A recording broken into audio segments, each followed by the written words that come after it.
महशर में मुस्तफा से कहेगा मेरा खुदा। तो मुसलमानों की अब जिम्मेदारी बनती है कि वो इस बेड़े को उठाए और इस इदारे के लिए जो ताउन बन सके वो करने की कोशिश करे। ऐसा जरूरी नहीं है कि हम सिर्फ माल के जरिए से अपना ताउन पेश करें, बल्कि जब जिस चीज की जरूरत पड़ जाए, अपने आप को पेश करना पड़े मदरसे की खातिर, अपना वक्त देना पड़े मदरसे की खातिर, तो देने की कोशिश करनी चाहिए। मेरे दोस्तों, सिर्फ पैसा दे देना ही सवाब का काम नहीं है। अपना जान और माल और वक्त तीनों चीजें अगर हम लगाते हैं और मदरसे को कामयाब करते हैं तो ये हमारे लिए आखिरत का जरिया बन सकता है, सवाब जारिया बन सकता है। आज अगर हमने इस मदरसे की कामयाबी के लिए एक जर्रा बराबर की कुर्बानी की तो अल्लाह तबारक व तआला क़यामत तक, जब तक ये मदरसा कायम रहेगा, अल्लाह तबारक व तआला आपके नामाए अमाल के अंदर नेकियों को लिखता जाएगा। लिहाजा मेरे दोस्तों, हमें अपना मदरसा समझकर अल मदीना के जितने भी अफराद हैं उन्हें अपना मदरसा समझकर इस मदरसे के हमेशा शाना बशाना खड़े रहना है। सिर्फ ऐसा नहीं होना चाहिए कि भाई राजू भाई है, यहाँ का बिल्डर है राजू भाई, वही संभाले, ऐसा नहीं होना चाहिए। हर एक को अपना मदरसा समझकर, अपनी जिम्मेदारी समझकर इसमें पेश रहना है। और जब भी मदरसे को कोई जरूरत पेश आए, मदरसे की कोई भी खिदमत हो, उसमें अपने आप को आगे रखना है। अगर हम इखलास के साथ, लिल्लाहियत के साथ ये काम करेंगे तो हमारे मर जाने के बाद भी, इस दुनिया से चले जाने के बाद भी, मिट्टी में मिल जाने के बाद भी हमारा नामा अमाल जारी रहेगा और उसमें नेकियां लिखी जाती रहेगी। और जब तक यहाँ पर कार्य खैर होगा, वहां तक हमें कामयाब हमारा नामा अमाल बढ़ता रहेगा। मेरे दोस्तों, इसे मामूली न समझे और अपना मदरसा समझकर, मुकम्मल खुद अपने आप को जिम्मेदार समझकर पेश रहे। जज़ाकुमुल्लाह। और उसके बाद सदर जलसा उस्ताद मोहतरम हजरत मौलाना अय्यूब आलम साहब से मैं गुजारिश करूंगा कि वो तालीम के उन्वान पर मुख्तसर बयान पेश फरमाए। अल्हम्दुलिल्लाह व कफ़ा व सलामुन अला इबादिहिल्लज़ीना इस्तफ़ा अम्मा बाद। अऊज़ु बिल्लाहि मिनश शैतानिर रजीम। बिस्मिल्लाहिर रहमानिर रहीम। इक़रा बिस्मि रब्बिकल्लज़ी ख़लक़।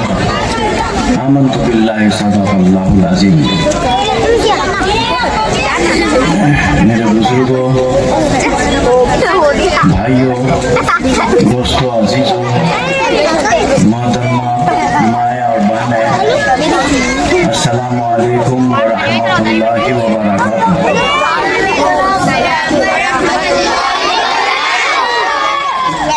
काफी टाइम हो चुका है। मैं दुआ करता हूँ कि मेरे दिल की बात आपके दिल तक पहुँच जाए। और वो बात मैंने सिर्फ एक जुमले में कह दिया, इक़रा, पढ़ो। सबसे पहले वही है, पढ़ो। अल्लाह ताला ने आसमान से फरिश्ते को भेजा, जिब्राइल अलैहिस्सलाम को यही लफ्ज देकर के भेजा, ये जुमला देकर भेजा कि उम्मत को, बंदों को मेरी ये पैगाम पहुंचा दो, इक़रा, पढ़ो। तो मेरे भाई, हर काम के लिए कुर्बानी चाहिए, अपने दिल को मारना पड़ता है, फिक्र करनी पड़ती है। किसी काम में कामयाबी हासिल करने के लिए इंसान को फिक्र करनी पड़ती है। इंसान फिक्र करेगा, कुर्बानी देगा, तो ही जब उस काम में कामयाबी होगी। कोई अपने बच्चे को पढ़ाना चाहता हो तो उसके लिए जरूरी है, लाजमी है कि वो कुर्बानी दे वक्त की। जरा सी बातों में बच्चे को रोक लेना, पढ़ने नहीं भेजना, ये यहाँ की सबसे बड़ी कोताही और कमजोरी है। मदरसे में आते हैं, 61 बच्चे पढ़ रहे हैं। कुरान शरीफ में 13 बच्चे हैं, तो 13 बच्चों की रोजाना हाजिरी नहीं होगी। एक दो हाजिरी तो कम होती ही है। और जब शादी ब्याह का सीजन होता है तो 8-8 दिन और 15-15 दिन तक बच्चे गायब हो जाते हैं। इससे अपने को बहुत दुख होता है, बहुत तकलीफ होती है। मैं सच्ची बात कहूँ, मेरा दिल ये कहता है कि बंद करके चला जाए। मेरा तकलीफ उठा करके यहाँ पर आना, दूसरों की मदद से आना। मैं अभी ज़्यादा चल भी नहीं सकता, बेचारा जो है अल्लाह ताला उन पर मेहरबानी करे। पार्ले भाई रोजाना मुझे लेके आते हैं, यहाँ पर लेके जाते हैं। और भी दूसरे बच्चे कोई भी देखते हैं तो कमजोर समझते हैं कि मौलवी साहब चल नहीं सकता, तो मुझे यहाँ तक मदरसे में छोड़ के जाते हैं। और मैं यहाँ पर आके देखता हूँ कि बच्चे की कमी है। कुरान शरीफ में 13 बच्चे हैं और हफ्ते में 17 बच्चे हैं। अब 17 बच्चे में से आज सुबह को मैं देखा तो 5-6 ही लड़कियां थी, कि बाकी कहाँ गए तो वे स्कूल गए। ठीक है भाई, दोनों टाइम हम चलाते हैं तो दोनों टाइम पाबंदी से, जो सुबह को स्कूल जाते हैं दोपहर को आवे, लेकिन पाबंदी से आगे तो खड़े। और उसके माँ बाप उसको रोक लेते हैं या बेफिक्र हो जाते हैं। बच्चे ने कहा नहीं जाना है तो बस नहीं जाना है।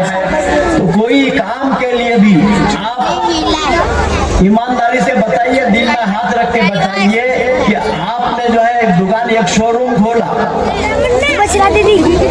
दुकान में तरह तरह के मालो सामान उसमें भर दिए, तो आप दुकान बंद करके अगर घर में बैठे रहेंगे तो क्या आपकी दुकान चलेगी? आपको कामयाबी हासिल हो सकती है? हरगिज़ नहीं हो सकती। ये तो दीन का मामला है भाई, दीन में बहुत बारी किया है। कुरान पाक को सही पढ़ना और सही समझना ये कोई मामूली बात नहीं है। एक तो पढ़ लेना है कुरान शरीफ,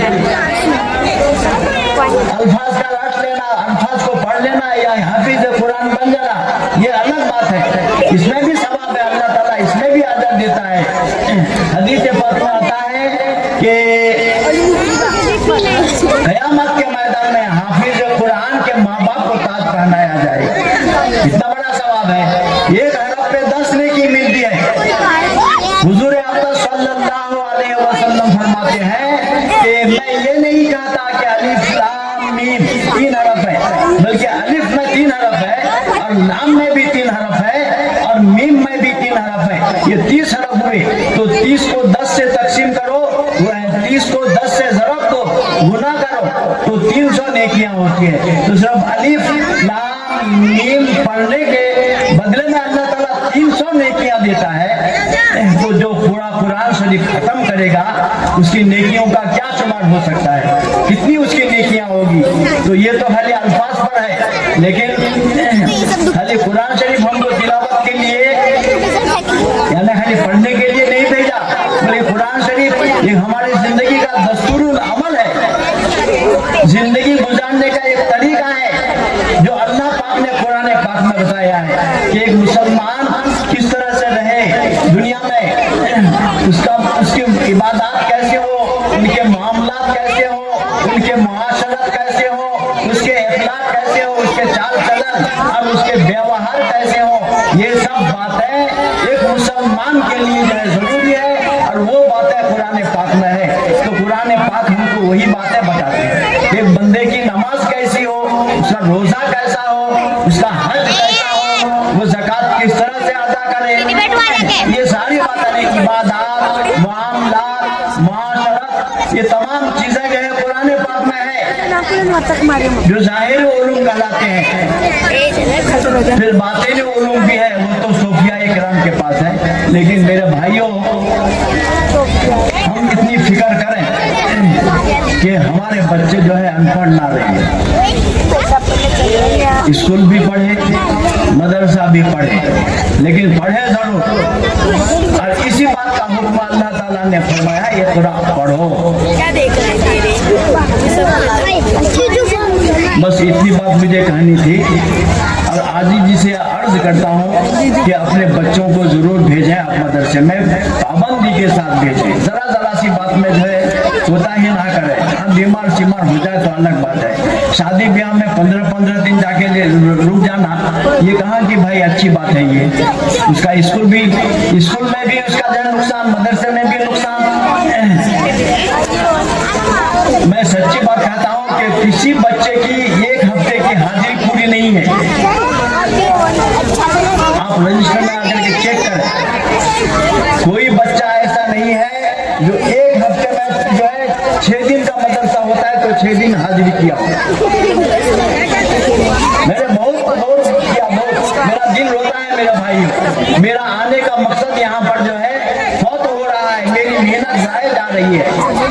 आपका बच्चा पढ़ेगा, आपको उसका अजर मिलेगा। हमने मदरसे में कोई फीस भी नहीं रखा है कि भाई आप जो है शौक से बच्चे को भेज सको। हमने मदरसे में फीस भी नहीं रखा है, इसीलिए हमने इस बार फैसला किया है, हमारी कमेटी ने और हमने सब मिलकर फैसला किया है कि चलो एक लंबी छुट्टी रख दें। रमजान का मुबारक महीना है, कुरान पाक की तिलावत ज्यादा से ज्यादा हो सके, रोजा रख सके पाबंदी के साथ, इत्मीनान के साथ, तो इसलिए पूरा महीना हमने छुट्टी रख दिया है। कोई अपने बच्चे को नया दाखिला करना चाहे तो वो 7-6 शव्वाल को जो है दाखिल करते मदरसे में आकर के, और तैयार बिल्कुल दिल में अच्छी तरह से दिल में बिठा ले कि हम अपने बच्चे को पाबंदी से भेजेंगे। कोई माजूरी हो तो अलग बात है, बीमारी से मारी, शादी ब्याह में कभी जाना। अब शादी ब्याह के सीजन में मैंने देखा 2-3 बच्चों को ऐसा देखा, अरे भाई इतनी शादियों में कहाँ गए थे, शादी में गए थे, कहाँ गए थे, शादी में गए थे। तो मेरे भाइयों, जिंदगी का मकसद सिर्फ शादी नहीं है। जिंदगी का मकसद, असल मकसद जो है अल्लाह को राजी करना। अल्लाह को राजी हम उस वक्त कर सकेंगे जब हम सीखेंगे, जब हम पढ़ेंगे, और अपनी जिंदगी का मकसद हमको दुनियावी लिहाज से उस वक्त हासिल होगा जब हम जो है पढ़ेंगे, दुनियावी तालीम हासिल करेंगे तो दुनियावी तरक्की होगी। भले हमको नौकरी ना मिले,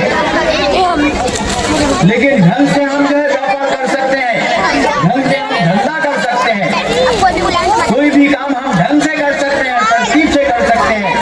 अगर दुनियावी तालीम हमको हासिल होगी और दीनी तालीम हासिल होगी तो हमारा दीन सही होगा, हम दीनदार बन करके चलेंगे, अल्लाह को राजी करने वाला, माँ बाप को राजी करने वाला,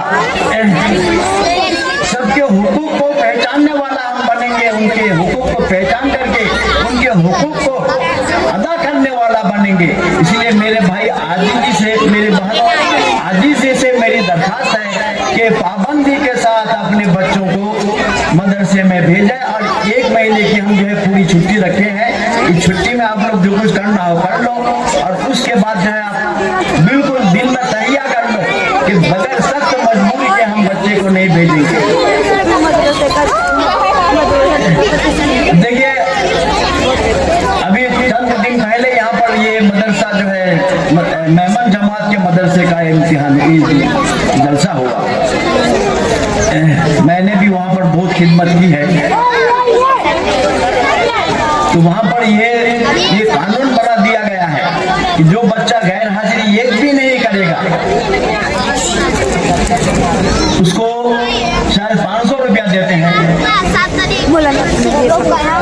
जो बच्चा एक गैर हाजिरी करेगा उसको 200 देते हैं, जो भी देते हैं उसकी हौसला अफजाई के लिए। तो हम भी ये कानून यहाँ पर लागू करेंगे इंशाअल्लाह। बगैर पूरे साल में जो गैर हाजिरी बिल्कुल नहीं करेगा, बीमारियां जो है गैर हाजिरी में गिनी नहीं जाएगी। हाँ, शादियां गैर हाजिरी में गिनी जाएगी, कहीं जाना गैर हाजिरी में गिनी जाएगी। और अगर छुट्टी लेकर के जाए बच्चा तो वो जो है रुखसत में गिना जाएगा, लेकिन वो रुखसत में गिना जाएगा, वो गैर हाजिरी में नहीं गिनी जाएगी। और जो बच्चा बगैर रुखसत के वैसे ही जाए, ना तो माँ बाप को पड़ी है ना बच्चे को पड़ी है, इतना नहीं खा सकते भाई, फोन में भी नहीं बोल सकते। हम जो है हमको ये मजबूरी है, इस वजह से हम मदरसे में बच्चे को नहीं भेज रहे हैं, इतना भी नहीं कर सकते भाई। 8 दिन बाद बच्चा आगे तो कहाँ गए थे, शादी में, छुट्टी ली थी भाई। तुम्हारे माँ बाप इतना बेगरज है, इतना हल्का समझ लिया है दीन के इल्म को कि जो है छुट्टी लेना भी मुनासिब नहीं समझते। तो भाई ऐसा ना चले मेरे भाइयों, मेरे बुजुर्गों, ऐसा ना चले। थोड़ी फिक्र होगी तो ये सब बातें होंगी। बच्चे के लिए यूनिफॉर्म, जैसे सफेद कपड़े पहन के आए हैं बच्चे, तो इस कपड़ों के साथ बच्चों को भेजें। तो कैसे सफेद ड्रेस में बच्चे कैसे नूरानी लगते हैं, आप खुद गौर करें। और वैसे ही जो है हम ड्रेस पहन के आते हैं तो वो बच्चा कैसा लगता है, आप खुद दिन में विचार करें। तो लगना चाहिए कि बच्चा मदरसा में पढ़ता है, तो इसलिए ड्रेस जो है जरूरी है। हफ्ते में एक दिन, यानी जुमेरात के दिन जो है ड्रेस नहीं पहन के आएगा तो चलेगा। हफ्ते में एक दिन, एक महीने के अंदर आप पूरी मुकम्मल तैयारियां कर लें। हफ्ते में एक दिन, जुमेरात के दिन बगैर ड्रेस के, मदरसे के ड्रेस के, यूनिफॉर्म के बगैर आएगा तो चलेगा। सर से पाँव तक उसका सफेद होना चाहिए, टोपी भी सफेद और जब्बा भी सफेद और लहंगा भी सफेद। ये तीनों चीजें उनकी सफेद होनी चाहिए, एकदम भोली होनी चाहिए। ये मदरसे का हमारा यूनिफॉर्म है।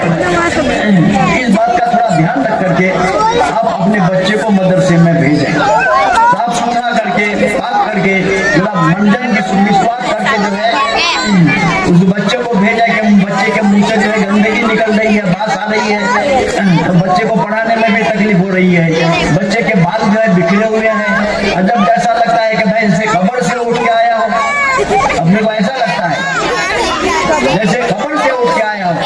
मुंह धोया था मैं, नहीं धोया, वुजू करा था। जब भाई तुम किताब को हाथ लेते हो और वुजू भी नहीं करा तुमने, ये स्कूल की किताब नहीं है कि पाँव के नीचे रख दो, कहीं भी रख दो तो चल जाए। तो भाई इसमें अल्लाह का नाम, ये बिस्मिल्लाह का आपने फजीलत सुना होगा कि बिस्मिल्लाह की ताजीम करने की वजह से अल्लाह वाला बन गया, वली बन गया।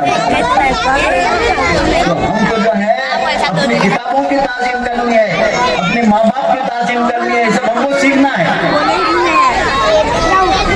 तो उस्ताद भी सिखावे और माँ बाप भी सिखावे, मिलजुल करके बच्चे की तालीम और उसकी तरबियत करें। ये उस्ताद पर भी जरूरी है और माँ बाप पर भी जरूरी है। घर में माँ बाप उसकी निगरानी करे पूरी तरह से, मेरा बच्चा कहाँ फिर रहा है, क्या कर रहा है, पढ़ने गया कि नहीं, स्कूल जाता है कि नहीं, पाबंदी से।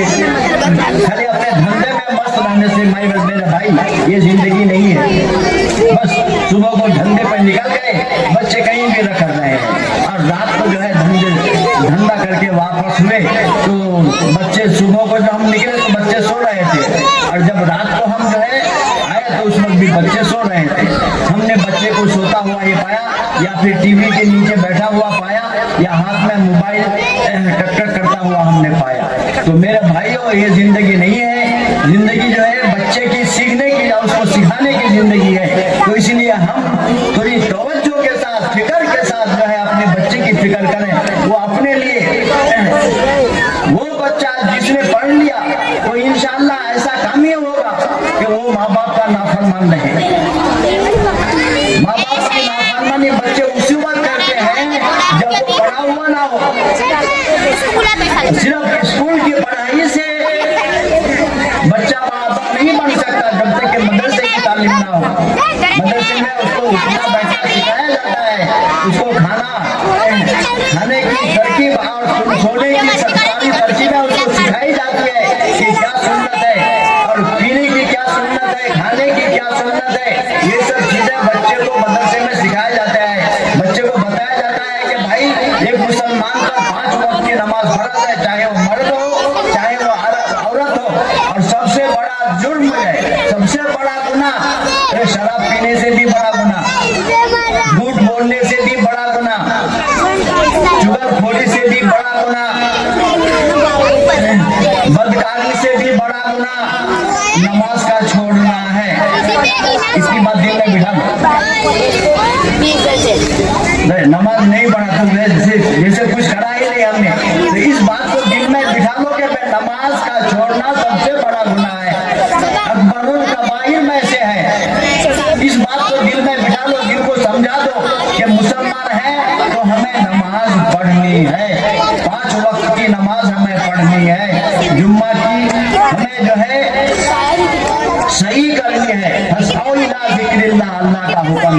कि जुम्मा की आजान हो जाए तो अल्लाह की जिक्र के तरफ दौड़ है ना, मस्जिद में नमाज के लिए दौड़। माँ बहन अपने घर को मस्जिद बना ले और घर में ही अपनी जो है नमाज 5 वक्त की पाबंदी के साथ पढ़े। माँ बाप नमाज पढ़ेंगे तो बच्चे देख करके जो है नमाजी बनेंगे। तो इसलिए मेरे भाइयों, अपने घर के माहौल को भी सुधारें, अपने बच्चों की फिक्र करें अल्लाह के वास्ते। ये बच्चे आपकी जो है नेमत बन जाएगी। अगर नहीं फिक्र करेंगे तो ये मुसीबत बन जाएगी। मैं सच्ची बात कहता हूँ, अगर आप फिक्र नहीं करोगे तो ये बच्चे बड़े होकर के आपके लिए मुसीबत बन जाएगी। तो आपको अगर अपने बच्चों को नेमत बनाना है अपनी जिंदगी के लिए कि ये बच्चा हमारी जो है नेमत, और अल्लाह ताला ने नेमत ही दिया है, जिसको औलाद दी है तो उसको गिफ्ट कहा है अल्लाह ताला ने कुरान पाक में, वलिल्लाहि मुल्कुस समावाति वल अर्द यहाबु लिमन यशाउ इनासा व यहाबु लिमन यशाउ ज़ुकुर। जिसको चाहता है अल्लाह ताला बेटियां देता है, जिसको अल्लाह ताला चाहता है बेटा देता है। गिफ्ट है अल्लाह की तरफ से, ये अल्लाह की तरफ से हदिया है। औलाद क्या है? हदिया है। इसके बारे में कोशिश होगी, ऐसा नहीं है कि दुनिया में हम जो है छूट गए तो छूट गए, लेकिन नहीं, वह आखिरत में भी अपनी औलाद के बारे में कोशिश होगी, पूछगछ होगी, पूछा जाएगा। अल्लाह ताला पूछेंगे कि तुमने औलाद के लिए क्या किया। हमने तुमको एक गिफ्ट दी थी, एक तोहफा दिया था, हदिया दिया था, उस हदिये को तुमने किस तरह से संभाला? क्या तुमने उसको दीनदार बनाया था? तुमने उसको इल्म की तालीम दी थी, कुरान की तालीम दी थी, सुन्नत की तालीम दी थी। नबी पाक सल्लल्लाहु अलैहि वसल्लम को जो हमने उसवाए हसना बनाकर भेजा, तो क्या उसकी सुन्नत तुमने सिखाया? क्या उसकी गुलामी तुमने सिखाई? ये अल्लाह ताला पूछेगा मेरे भाइयों, कयामत के मैदान में पूछेगा। तो बहुत भारी पड़ जाएगा वहां पर भी, और यहाँ पर भी जिंदगी आजीवन बन जाएगी अगर आप बच्चे को तालीम नहीं देंगे। सर बात मेरी बहुत ज्यादा लंबी हो गई, मुख्तसर में रात को मेरे जागने की आदत नहीं है, आज मैं बैठ गया आप लोगों के साथ। अब दुआ है कि अल्लाह ताला हमें सही समझ आता फरमाए। अल्लाहुम्मा मुख्तसर दुआ करते हैं, अल्लाहुम्मा सल्ली अला सय्यिदना मुहम्मदिन व इतरतिही व अदद कुल्ली मालूमिन लक। अल्लाहुम्मा लकल हम्द, अल्लाहुम्मा लकल शुक्र, अल्लाहुम्मा ला अहसी सनाअन अलैका अंत कमा असनैत अला नफ्सिक। अल्लाहुम्मा सल्ली अला सय्यिदना मुहम्मदिन व अला आलि सय्यिदना मुहम्मदिन व बारिक व सल्लिम। ए अल्लाह, हमारी मग़फ़िरत फरमा, हमारे गुनाह कबीरा व सगीरा की मग़फ़िरत फरमा, जानकर किए हुए और अनजाने में किए हुए गुनाहों की मग़फ़िरत फरमा, हमारे माँ बाप भाई बहनों की मग़फ़िरत फरमा, हमारे मरहूमिन बुजुर्गों की मग़फ़िरत फरमा, हमें के जिंदों मुर्दों की मग़फ़िरत फरमा। तेरी रज़ा नसीब फरमा, तेरी मर्जियात पर चला, दीन की समझदारी अता फरमा, दीनी इल्म से हमें माला माल फरमा, जहालत हमारे अंदर से दूर फरमा। या इलाहुल आलमीन, नफ़सानी शैतानी दुनियावी उखरवी शुरूर और फितनों से हमारी हिफाजत फरमा। हमारी मसाजिद खानकाहें दीनी दरगाहों और मकामात मुक़द्दसाओं की हमारी हिफाजत फरमा। बेरोजगारों को हलालन तय्यबा रोजगार अता फरमा, बीमारों को शिफाए आजिला कामिला मुस्तमिर्रा दायमा नसीब फरमा। तेरे फजलो करम से हबीब पाक सल्लल्लाहु अलैहि वसल्लम के सदके और फज़ाइल में हमारी दुआएं कबूल फरमा। सल्लल्लाहु तआला अला खैर खल्क़िही मुहम्मद व आलिहि सहबी अजमाइन। इन्नल्लाहा व मलाइकतहु युसल्लूना अलन नबी या अय्युहल्लज़ीना आमनू सल्लू अलैहि व सल्लिमू तस्लीमा। अल्लाहुम्मा सल्लि अला सय्यिदिना मुहम्मदिन व आलिहि व सहबिही व बारिक व सल्लिम। सुब्हान रब्बिका रब्बिल इज्जति अम्मा यसिफून व सलामुन अलल मुरसलीन वल्हम्दुलिल्लाहि रब्बिल आलमीन।